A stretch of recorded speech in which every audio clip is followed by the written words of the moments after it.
In our first session, Jade led us through a discussion of the core of what we're trying to do. We're not trying to get agreement with each other, not by 51%, not by 99%, not even by 100%. It's not with each other. We're trying to discern something that is beyond ourselves.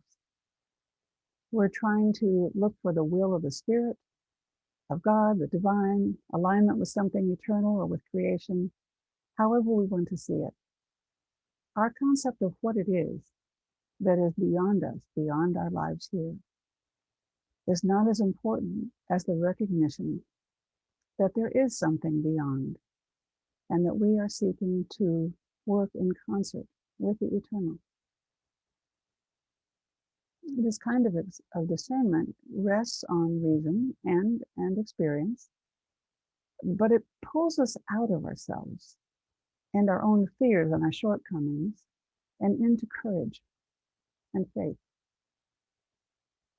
It actually relies less on trust of one another than on trust in the eternal and in our belief that the Spirit is in all of us.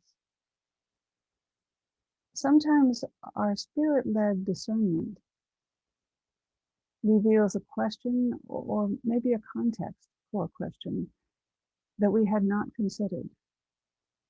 Sometimes it leads us to step in a direction that we just haven't seen before. We didn't know that option.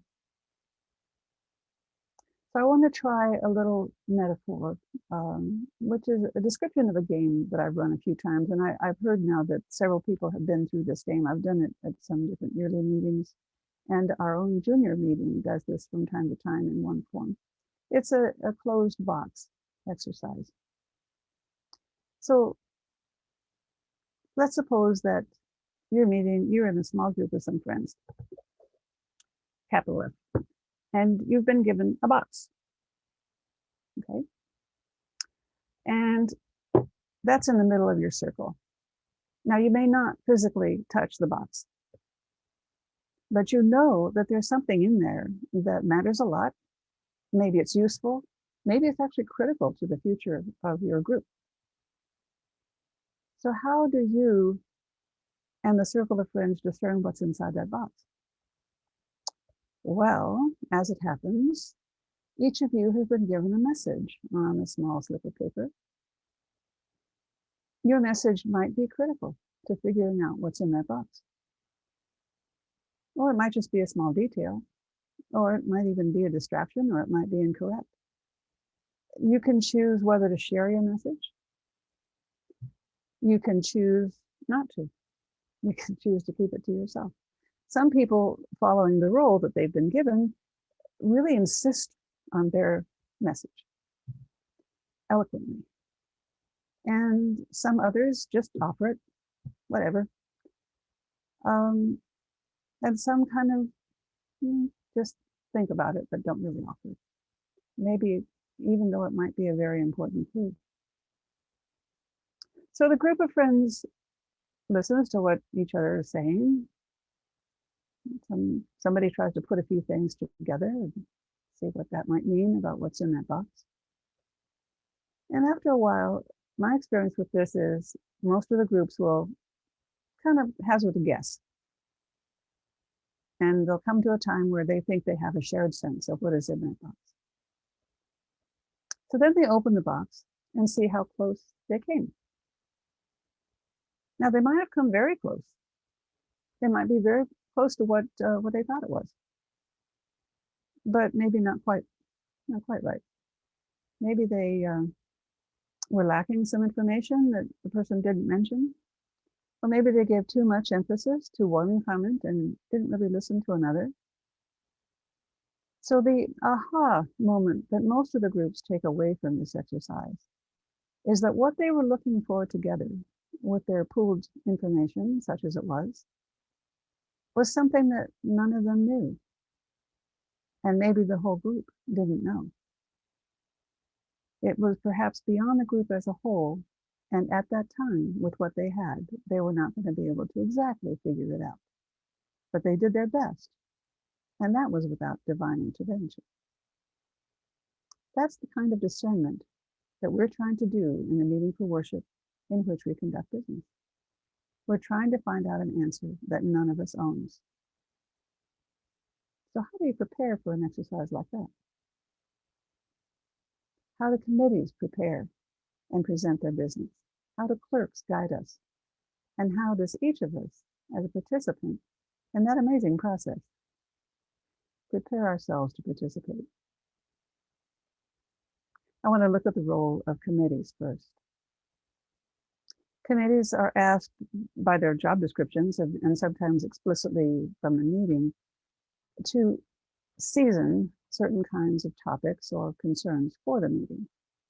Now, a committee seasons a topic by looking at all of the aspects of an idea or proposal, like what purpose does it serve for the meeting? How does it fit with our values and concerns? I lost my place. Do we have what we need to carry through on whatever this thing is and to do the follow-up that's going to be needed? And what other impact will it maybe have on the meeting? So that's seasoning. That's looking at all the different sides of this thing that the group is asked to look at. So committees will prepare their research by on the topic by discussion and discernment among themselves to help the meeting discern how it should move or act, or not move or act. In its own discernment process, the committee may arrive at some clarity about what should be done. And the committee will share that discernment with the meeting and the process that led to that discernment when they report back to the meeting. But ultimately, the committee doesn't know the answer. The committee does not know what's in that box. The committee will assist the meeting in finding or approximating the answer that comes as close as it can to the truth. So some very practical examples include adopting a budget for the meeting, moving ahead with a building plan, approving plans for the children's program, approving a state of the meeting report to be sent on to the yearly meeting. The finance committee, for example, very busy committee, prepares a budget that's built on a lot of information and on some projections and guesses about what's going to be happening in the future. Donations, program costs, and other factors. Climate change, who knows? So it balances the needs that it has heard from committees and from our own history. And it balances those with the resources that it believes are likely to be available for these to serve those values and goals. And it puts together a budget. Once the committee has done its best work, it brings the proposal to the meeting and presents it for the meeting to consider as the meeting discerns the way forward. Using the box metaphor, the committee brings a box to the meeting.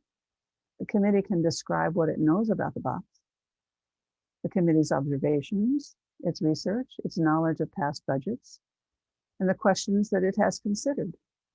It offers the box with a recommendation that represents the committee's discernment, but it does not know, and the meeting does not know, what's actually in the box. Together, the meeting will listen for the guidance of the Spirit. So let's look for a moment at the role of the clerks in this process, because this is where the clerk comes in. Our clerk just asked for agenda items for the upcoming business meeting for next week. And that's what clerks do. They put together an agenda. But much more than that, committee clerks guide the discernment process throughout. So committee clerks will guide the discernment process in committee to ensure that the committee has actually seasoned the issue well and has considered the kinds of concerns and questions that the meeting will need to know in its exercise of discernment. In their work, committees should focus on what they believe is consistent with the will of the Spirit as it moves in the meeting, not so much on a compromise that will get 100% support in the meeting. How will the Spirit move? in the meeting, and how can the committee help? When committee meetings are held in the spirit of worship, even when the topic is how to arrange the library books on the shelf, or what kind of fertilizer to use on the lawn, that kind of spirit-led worship will tend to leave room and space for the Spirit to show how it will move. Committees then prepare information and arrive at their discernment of what's true for the meeting at this time. The committee clerk assists the meeting in discerning when the matter is ready to come to the meeting for consideration. This is an important role for the committee clerk, making sure that the job in committee is ready for meeting consideration. And if it's not ready, what steps are still needed to be taken to prepare the matter for meeting consideration? The clerk of the meeting then prepares an agenda for each meeting for worship in which we will conduct business.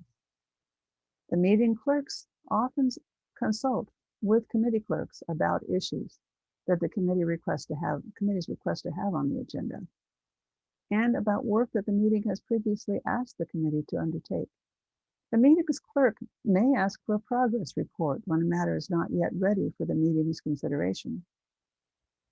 Likewise, a committee may ask to report to the meeting in the middle of a discernment process to get guidance from the meeting about how to consider the matter. What are the issues here? How do people see this? On large or new issues, sometimes the clerk of the meeting or a committee may request informational sessions to share complex information with the meeting community, like we've had on the building, or a threshing session to help clarify the issues in a discernment process. Now, time is sometimes important. It's not always, not as often as we think it is. But a solid, well-seasoned process is also important and will be more likely to lead us to clarity as a meeting. And if we are clear as a meeting, we will be able to move forth in action as a faith community. So then how do friends receive the committee's work? When committee clerks present a request for discernment by the meeting, they speak very clearly about the request. Is this a request to undertake a project, for example, or to write a letter, or to get some expert advice? Or is this simply a progress report? If the request is not clear, the clerk of the meeting will help to guide the consideration by clarifying what is being asked. Committee clerks can be generous in describing the process that brought the committee to its point of discernment. While not defending its work, the committee can help the meeting see what kind of consideration was needed to get to this point. Friends are then careful to address what has been brought to the meeting for discernment, not all the other issues that are related to it, because everything's related. So without redoing the committee's work, friends pay close attention to the presentation and ask questions for clarification. Has the committee considered? Was this part of your consideration? Friends then receive the results of the committee's work as a piece of the discernment of what's true for the meeting at this time, and they consider it carefully in the context of the will of the Spirit, or of God, the divine, or in alignment with something eternal, as best as we can discern at this time. When it's time for a decision to be made, the meeting discerns together whether the proposal or recommendation resonates with truth as we are able to understand it at this time. We believe in continuing revelation, right? So sometimes there's a space that we can get to at this time, and it's the best we can know right now. And then more things will happen, we'll learn more things, and there will be something revealed to us later. As complex as it may seem at times, the interplay between the work of committees and the work of friends considering the work of committees is intended to be a circle dance rather than a tug of war. So how do we each prepare ourselves to participate in the circle dance, even if we don't know the steps? I want to thank June Confer for pointing us to one of William Tabor's pamphlets, which I've quoted somewhat in this section. First, hold the meeting in the light, not just during the meeting for worship in which we conduct business, and not just the appointed person to hold the meeting in the light, but hold the meeting in the light all the time. William Tabor calls us to find, quote, joy in the presence of the divine and joy in the presence of our community. Second, as led and as possible in our lives, participate in the work of a committee. In that work, help to build a strong practice of seeking to discern the will of the Spirit. Third, in committees and individually, practice offering information and questions in ways that help the committee or meeting to discern how it should be moving. Offer what you have and let it go. Fourth, come to meetings for worship, whether it's time to conduct business or not, with a mind and heart open to hearing leadings that may be presented in voices other than our own. William Tabor calls us to practice and strengthen our, quote, faith that the divine is active in this process of discernment.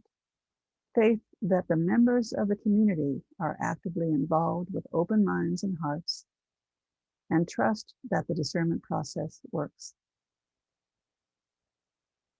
Our trust in the work of the Spirit among us may help us to see that a message or a question that arises in that voice that is not our own is actually meant for us to hear, not to dismiss or to override.